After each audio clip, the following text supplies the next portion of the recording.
ఇక కూటమి గెలవడంలో పవన్ పాత్రను చంద్రబాబు నాయుడు కూడా కీర్తించారు. రాష్ట్రంలో ఏర్పాటయ్యే నూతన ప్రభుత్వంలో భాగస్వామ్యం ఖచ్చితంగా జనసేన పార్టీది ఉంటుంది. జనసేన నాయకులు, టీడీపీ నాయకులు కలిసి కూర్చుని మాట్లాడుకుంటూ ఉన్నారు సార్, ఎవరికి ఎన్ని పోర్ట్ఫోలియోలు ఇవ్వాలి, ఎంత ఇంపార్టెన్స్ ఇవ్వాలి, ఎవరికి ఇవ్వాలి అవకాశం అని చెప్పి.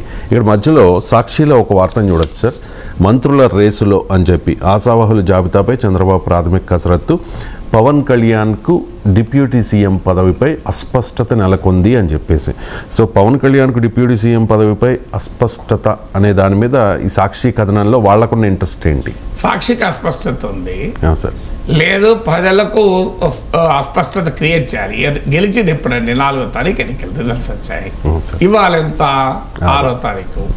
మధ్యలో గ్యాప్ ఎంత? 24 గంటలు. ఈలోగా వాళ్ళు ఢిల్లీకి వెళ్ళారు. ఆడ మోడీ ప్రమాణ స్వీకారం ఉంది. చంద్రబాబు నాయుడు ప్రమాణ స్వీకారానికి ఇంకా 6 రోజులు ఉంది, 12th రోజు అంటున్నారు. సో గెలిచి 24 గంటలు కాకముందే అస్పష్టత ఎట్లుంటుందని నాకు అర్థం కాని అంశం. సో అందువల్ల రాజకీయ పార్టీలకు అనుబంధంగా ఉన్న మీడియా ఈ రకమైన వార్తలు ఇస్తే క్రెడిబిలిటీ పోతుంది. ఇప్పుడు ఇంతకుముందు మనం మాట్లాడుకున్నాం, నమస్తే తెలంగాణలో రేవంత్పై కాంగ్రెస్ సీరియస్, ఎందుకు తగ్గింది ఇది బలం అని. అలాగే ఉంటుంది ఇది. అస్పష్టత ఎందుకు అక్కడ స్పష్టంగా కనబడుతోంది. చంద్రబాబు నాయుడు ఏమన్నాడు? పవన్ కళ్యాణ్ వాళ్ళని ఈ కూటమి ఏర్పడింది అన్నాడు. ఇంతకన్నా ఎక్కువ ఏమంటాడు? ఇంకా అసలు గెలిచిన తర్వాత కూడా చంద్రబాబు నాయుడు జనసేన ఆఫీస్కి వెళ్ళాడు. మీరు దాంట్లో మించిన జస్చర్ ఏమి ఉండదు కదా.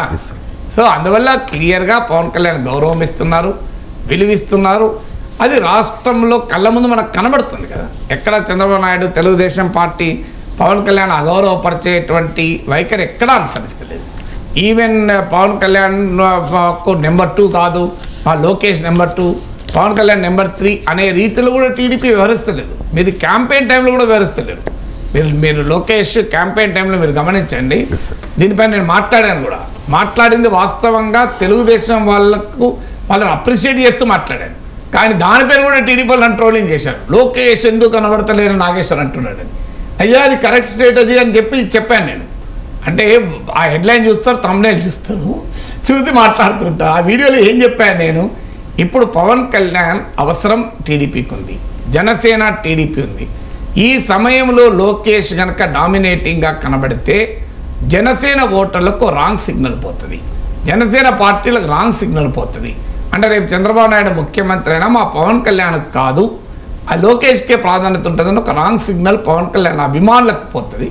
అది టీడీపీకి నష్టం. బహుశా అందుకొరకే వ్యూహాత్మకంగా అంతకుముందు యువగలం ఇలాంటి యాత్రలు చేసిన లోకేష్ కూడా టీడీపీ జనసేన పొత్తు ఫార్మలైజ్ అయ్యేంత వరకు టీడీపీ క్యాంపెయిన్లో చాలా ముందున్న లోకేష్ ఎప్పుడైతే పొత్తు ఫార్మలైజ్ అయిందో లోకేష్ కాస్త ప్రొఫైల్ తగ్గించుకున్నారు. ఇది correct strategy.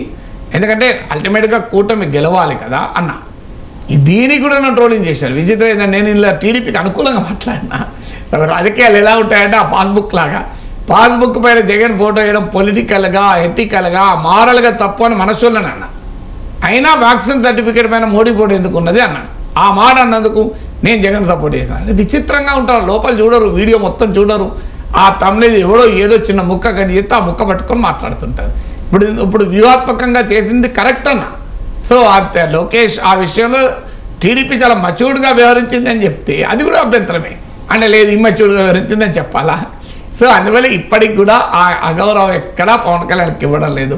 So but YCP పత్రికల సాక్షులు ఎందుకు ఇస్తారు?